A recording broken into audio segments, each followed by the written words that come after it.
ನಮಸ್ಕಾರ ಅಭ್ಯರ್ಥಿಗಳೇ, ಪಾಲಕರೇ, ನಮ್ಮ ಚಾನಲ್ಗೆ ಸ್ವಾಗತ. ಕೆಇ ವತಿಯಿಂದ ನಿನ್ನೆ ಬಿಡುಗಡೆಯಾಗಿರುವಂಥ EMRS ವಿವಿಧ ವಸತಿ ಶಾಲೆಗಳ ಒಂದು ಅಡ್ಮಿಷನ್ ಪ್ರಕ್ರಿಯೆಯನ್ನು ಕೆಇದವರು ಮಾಡ್ತಾ ಇರುವಂಥದ್ದು. ಅದಕ್ಕೆ ಸಂಬಂಧಿಸಿದಂತೆ ವಿದ್ಯಾರ್ಥಿಗಳಿಗೆ ಎರಡನೇ ಸುತ್ತಿನ ಸೆಕೆಂಡ್ ರೌಂಡ್ ಸೆಲೆಕ್ಷನ್ ಲಿಸ್ಟನ್ನು EMRS ಇಲಾಖೆಯ ಮತ್ತು EMRS ಅಪ್ಲಿಕೇಶನ್ ಹಾಕಿರುವಂಥ SC/ST ವಿದ್ಯಾರ್ಥಿಗಳದ್ದು ಒಂದು ಲಿಸ್ಟನ್ನು ಬಿಡುಗಡೆ ಮಾಡಿರುವಂಥದ್ದು ನಿನ್ನೆಗೆ.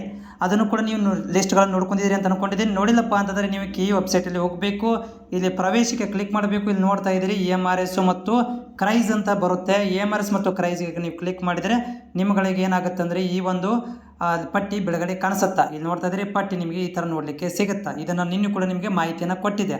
ಬಟ್ ಇದಕ್ಕೆ ಸಂಬಂಧಿಸಿದಂತೆ ಕೆಇದವರು ಇವತ್ತು ಒಂದು ಅಪ್ಡೇಟನ್ನು ಮಾಡಿದ್ದಾರೆ. ಏನಂತಂದರೆ ಈಗ ಯಾರು ಸೆಲೆಕ್ಷನ್ ಆಗಿದ್ದೀರಿ ಅಂಥ ವಿದ್ಯಾರ್ಥಿಗಳಿಗೆ ಒಂದು ಗೈಡ್ಲೈನ್ಸನ್ನು ಕೊಟ್ಟಿದ್ದಾರೆ. ಹಂಚಿಕೆ ಪಟ್ಟಿ ಅಧಿಸೂಚನೆಯನ್ನು ಬಿಡುಗಡೆ ಮಾಡಿ ಅದರ ಬಗ್ಗೆ ಮಾಹಿತಿಯನ್ನು ಕೊಡ್ತಾ ಇದ್ದೇನೆ.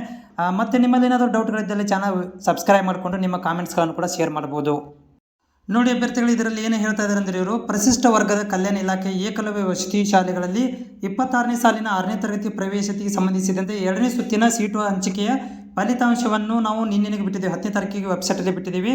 ಅದನ್ನು ಹೋಗಿ ನೋಡ್ಕೊರಿ ಅಂಥೇಳಿ ಇವರು ಪ್ರಕಟಣೆಯನ್ನು ಕೊಟ್ಟಿದ್ದಾರೆ ಅಷ್ಟೇ.